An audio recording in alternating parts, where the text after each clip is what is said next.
Bienvenue sur Africa 24. Dans cette nouvelle édition du Non-Stop Info, voici les titres de l'actualité.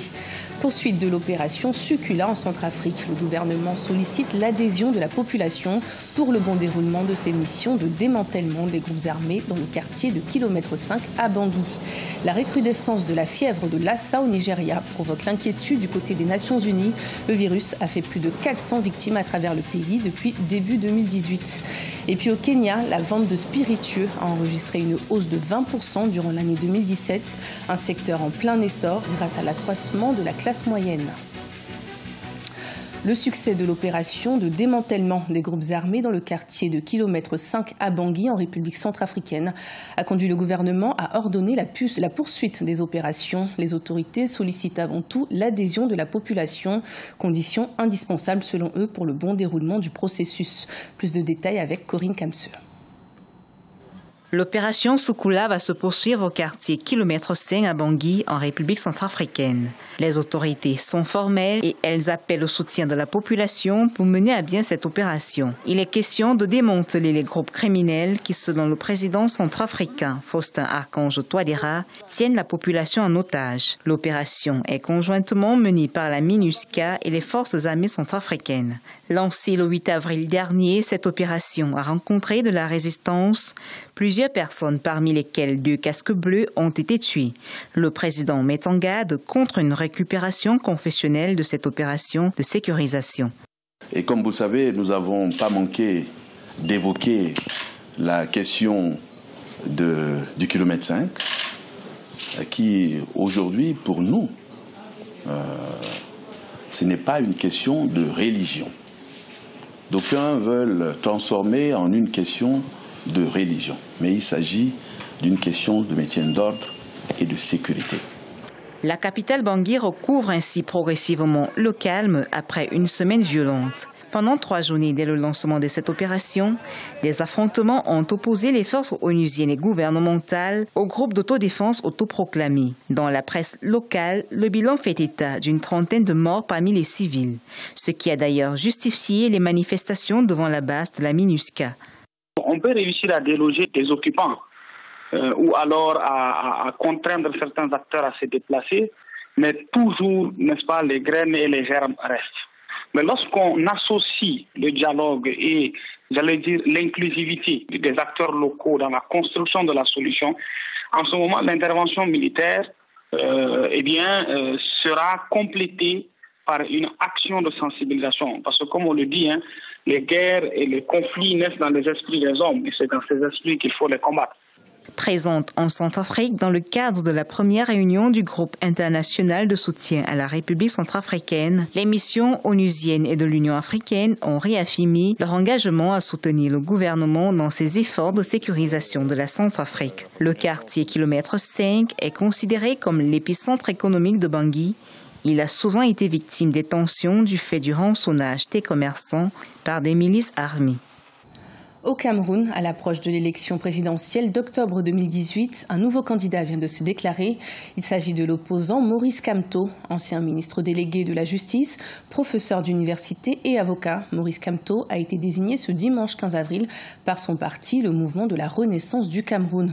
Il rejoint ainsi les 10 candidats déjà déclarés, parmi lesquels l'avocat et homme politique Akire Mouna. Les Nations Unies s'inquiètent de la possible recrudescence de la fièvre de Lassa au Nigeria.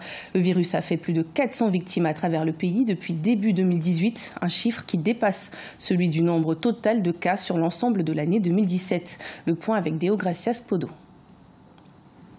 Endémique dans de nombreuses régions d'Afrique subsaharienne, la fièvre de Lassa sévit depuis plusieurs mois au Nigeria. L'épidémie, qui a été officiellement déclarée début janvier 2018, a fait plusieurs centaines de victimes. L'Organisation mondiale de la santé tente d'apporter son soutien au gouvernement dans la formation des professionnels de santé et la prise en charge des malades.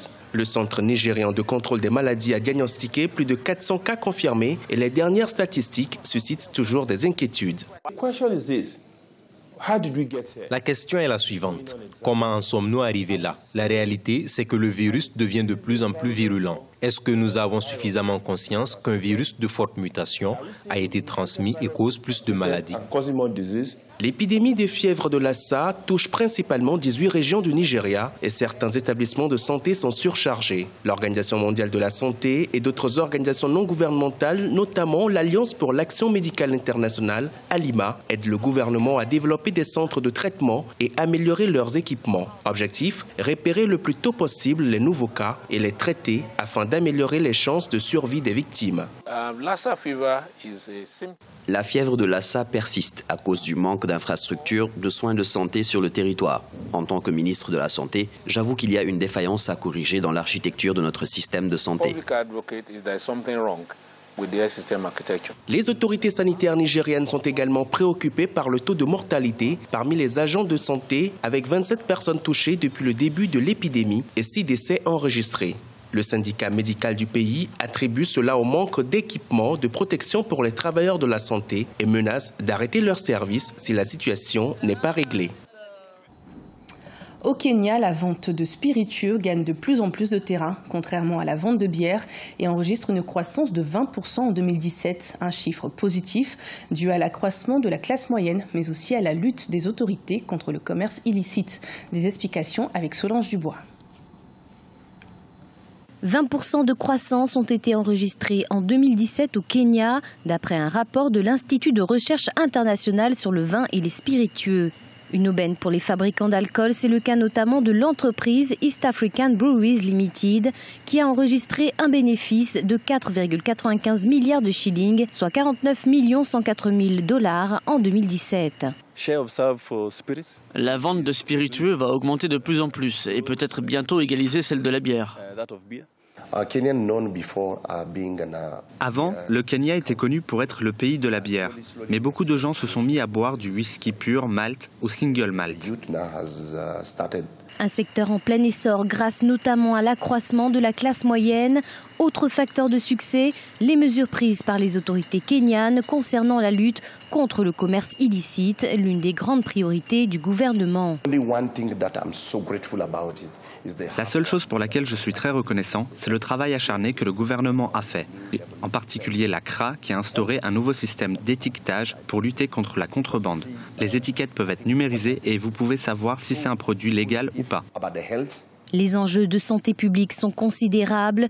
En 2014, une soixantaine de personnes avaient péri après avoir ingéré une liqueur faite maison, liqueur contenant du méthanol. Le gouvernement soutenu par la East African Breweries Limited milite ainsi pour la constitution d'un organisme régional qui sera chargé de lutter contre la contrefaçon ainsi que toutes les formes de commerce illicite. Le Wado-Ryu, un art martial d'origine japonaise, veut s'imposer en Côte d'Ivoire. Une fédération spéciale a été créée en 2017 et la discipline mise sur la jeunesse pour son développement et espère à long terme pouvoir participer aux compétitions internationales. Olivier Conan. Vers un développement du Wado-Ryu en Côte d'Ivoire. Le Wado-Ryu est un art martial d'origine japonaise. L'une de ses particularités, c'est que les pratiquants ne se touchent pas pendant les combats.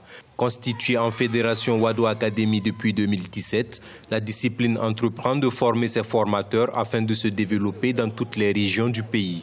L'instance mondiale du Wado-Ryu a dépêché un expert d'Europe afin de prodiguer les dernières techniques aux adeptes de la discipline en Côte d'Ivoire. L'accent est mis sur les jeunes. Je pense que la jeunesse, c'est l'avenir et c'est par ça qu'on peut se développer le mieux. Je pense que plus on démarre jeune, et on a le temps d'acquérir de plus en plus de connaissances.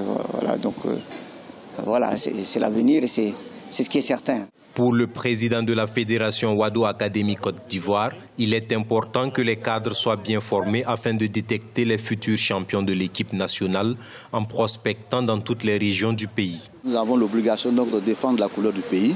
C'est la raison pour laquelle nous avons fait venir notre grand maître pour essayer de nous mettre au pas vis-à-vis des techniques sur le plan mondial.